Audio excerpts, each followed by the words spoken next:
참미예수님, 오늘은 12월 28일 죄 없는 아기 순교자들의 축일입니다. 엄밀히 말하자면 아기 예수님을 죽이려던 헤롯의 못된 계략에 희생된 아기들을 기억하는 날이 오늘입니다.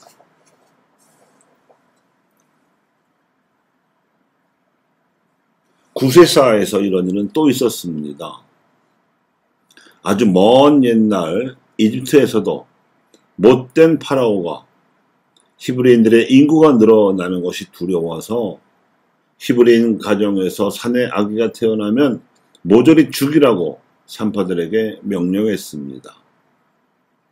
그런데 장차 히브리인들의 해방을 이끌 지도자여 일꾼으로서 모세를 세상에 보내신 하느님께서는 모세의 어머니로 하여금 갓 태어난 모세를 왕골 대나무로 짠 상자에 태워 나일강에 띄어 보내려는 지혜를 주셨고, 파라오의 공주로 하여금 마침 그 시간에 나일강가에 나와 있다가 모세를 구하게 하셨습니다. 공교롭게도 남편과 일찍 사별한 후 아들이 없었던 그 공주는 이 아기를 자신의 아들로 입양하여 길렀습니다. 아마도 공주는 하느님께서 자신에게 주신 선물로 알고 지극정성으로 키웠을 것입니다. 그리하여 죽임을 당할 뻔했던 모세는 이집트 왕실에서 최고의 환경에서 극진한 보호를 받으며 왕자로 자라났습니다.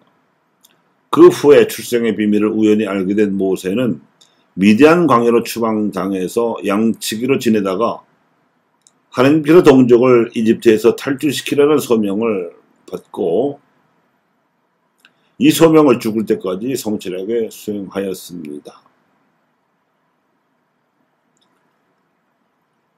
이 수행 과정에 이집트 왕실에서 왕자로서 터득하는 리더십이 요긴하게 쓰일 것은 당연한 일입니다. 역사상 최초의 파스카 과업은 이렇게 악인의 계략과 하느님의 개입, 그리고 부르심 받은 이들의 성실한 순명으로 이루어졌습니다. 지금도 지속되어야 할 새로운 파스카 과업의 요체도 이 최초의 파스카 사건 속에 숨어 있습니다. 시대의 사회악을 이용하는 전략이요, 사회악의 구조와 에너지를 공동선의 시스템과 기운으로 활용하는 작전입니다. 사실은 모세만이 아니라 이스라엘 민족 전체가 이집트를 숙주로 삼아 기근을 피해 인구를 불리고 억압을 피해 탈출하는 과정에서 하는 백성으로 거듭난 운명을 겪었습니다. 이스라엘 민족이 이집트에서 살게 된 계기는 어이없게도 야곱의 아들들이 동생 요셉을 이집트로 가는 미디안 사람들에게 팔아넘긴 일이었고, 요셉은 그 이집트에서 나름대로 성실하게 일했으나 모함을 받아 감옥에 갇히는 신사가 되었다가 거기서 만난 파라오의 고위 관리의 꿈을 해몽해 줌으로써 파라오에게 추천되는 행운을 얻었습니다. 그리고 그가 이집트의 재상 자리에까지 올라 자신을 팔아넘겼던 형들과 동생은 물론 아버지 야곱까지 이집트로 불러들임으로써 아직은 집안 규모의 이스라엘이었던 것이 이집트로 이주하게 되었습니다.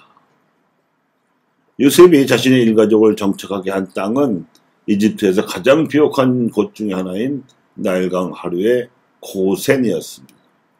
이곳에서 13명의 일가족이 450여 년 동안 사는 동안에 장정만 해도 60여만 명이 넘는 큰 무리로 불어났습니다. 그러자 불어난 이스라엘이 혹시 반역이라도 할까봐 잔뜩 겁이 난 후대의 파라오가 요셉의 선정과 공헌을 까맣게 잊어버리고 요셉의 일가 후손들을 노예로 삼아버린 것입니다. 그런데 이런 사악한 처사를 하느님께서 역전시키십니다. 모세를 극적으로 살아남게 하여 이집트 왕실에서 지도자 훈련을 받게 한 후 미디안 광야에서 양치기가 되게 하시고는 드디어 시나이 산으로 불러들여서 동족을 해방시키라는 소명을 주신 것입니다. 지도자 훈련에 40년, 양을 치면서 기도하는 습관을 들이는데 또 40년이 걸렸고, 히브리인 동족들을 빼내서 시나이 광야에서 하느님 백성을 훈련시키는데 또 40년이 걸렸습니다. 그러니까 이집트 생활에서 몸에 배인 노예 근성을 완전히 벗어난 새로운 세대가 태어나서 자라기까지 그만한 세월이 요구되었던 셈입니다.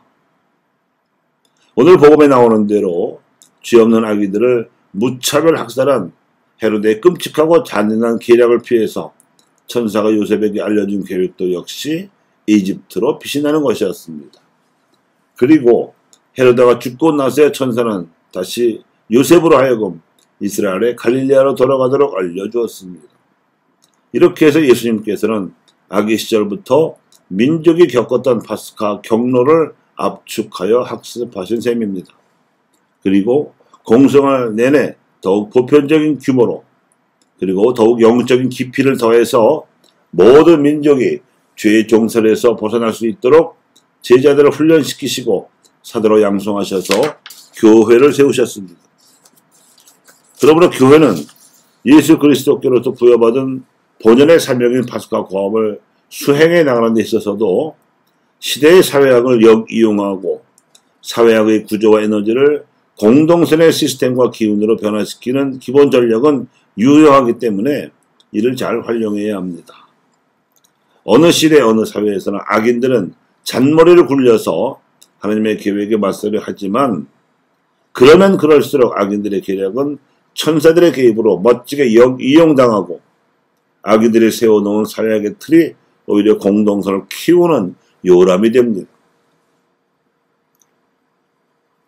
교우 여러분, 모세의 고사와 아기 예수님의 위기에 대한 오늘 복음을 통해서 우리는 모세도 아기 예수님도 위기에서 구출하셨을 뿐만 아니라 위기를 기회로 삼아 큰 인물로 키우신 분은 이 위기에도 함께 하셨던 하느님이심을 기억해야 하겠습니다.